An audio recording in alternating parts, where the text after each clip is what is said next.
Aí agora, senão a gente pode ficar aqui a tarde inteira falando disso, a gente entra no capítulo 4, onde ele fala de como... É isso que a gente estava... Olha ele de novo, como o livro ele flui muito bem. Em relação a como Cristo abalaria as estruturas da sociedade. Que a gente falou, quem escrevesse um diálogo daquele, tipo, mano, não tem pé nem cabeça, você seria taxado de louco. Ele fala como Cristo abalaria não só os fundamentos da nossa sociedade, mas abalaria muito mais o fundamento da psiquiatria e psicologia, porque é o ambiente ali que o Augusto Cury domina. E ele fala que, assim, nós não devemos nos esquecer de que bilhões de dólares são gastos anualmente no tratamento de farmacoterápicos, medicamentos das depressões. É mais eficiente e o que produz menos efeito. Portanto, os grandes laboratórios estão ali bem representados, fornecendo um rico material didático para evidenciar que o seu antidepressivo é o mais eficiente e o que produz menos efeitos colaterais. Uma verdadeira guerra científica e comercial é travada nesse evento. Então, aqui de novo ele cutuca.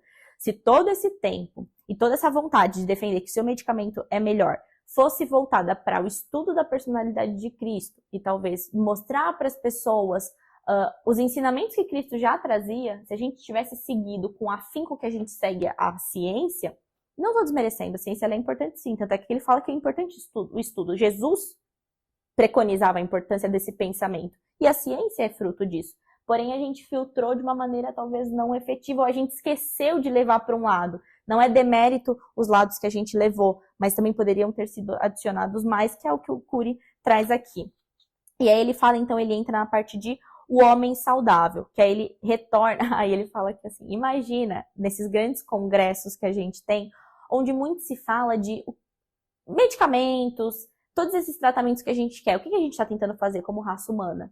Manter a perpetuação, certo? Fazer com que você viva até 100 anos, com qualidade de vida, a próxima geração até 150. E ele fala, você imagina Jesus, porque era isso que Jesus fazia, ele entrava no meio do povo e falava assim, eu sou a vida. Se você quer ver a vida eterna, vem até mim. Imagina ele falar isso num congresso. Ele levanta no congresso, assim como ele fazia lá na sinagoga, e fala um negócio desse. Exatamente é inconcebível, Uhum. É inconcebível. E aí ele fala que Jesus fazia isso. Então você... Imagina o que não ia dar nos congressos de saúde. Mas ele fala que ele ao mesmo tempo que ele fazia isso, ele era educado. Só relembrando. Não, sim. Né? Ele não chegava assim. Ele só, apesar dos fariseus não gostarem dele, existiam fariseus que convidavam ele para almoçar na casa do fariseu, por exemplo. Uhum. Então, Jesus ele só ia onde era convidado. E isso é importante. Se você não convida Jesus para estar na sua casa, para estar com você, ele não estará. Ele é muito educado hoje. Deus é muito educado. Então, se você não convidá-lo para fazer parte da sua vida, ele não fará. Simples assim. Igual ele fazia quando ele estava aqui como homem. Sim. E aí ele segue, então, falando, né, imagina o impacto que Jesus faria. E aí ele fala que, geralmente, o tema de congresso de psiquiatria e psicologia, que, teoricamente, Jesus se levantaria e falaria o negócio dele, ele fala, geralmente, os temas são de tipos de depressão. E é algo que é muito interessante, ele fala assim, muitas vezes a depressão é considerado o último estágio da dor humana. Olha que forte. Nesses casos é mais intensa do que a dor da fome, porque a dor da fome mantém o instinto de sobrevivência. Já na depressão, não. A pessoa, ela, muito pelo contrário, muitas até se matam. Que acabou com a dor dela. Exatamente. Enquanto pessoas deprimidas podem, mesmo diante de uma mesa farta, não ter apetite ou desejo de viver. A dor emocional da depressão é às vezes tão intensa e dramática que não há palavras para descrevê-la. Aí ele cita aqui que Jesus veio realmente para curar essas dores, fazer com que, se o ser humano soubesse e tivesse entendido desde aquela época a importância da palavra dele em relação a saber controlar e gerenciar os pensamentos e as emoções, nós talvez não tivéssemos nessa dor, nessa pior dor humana, que é chegar na depressão.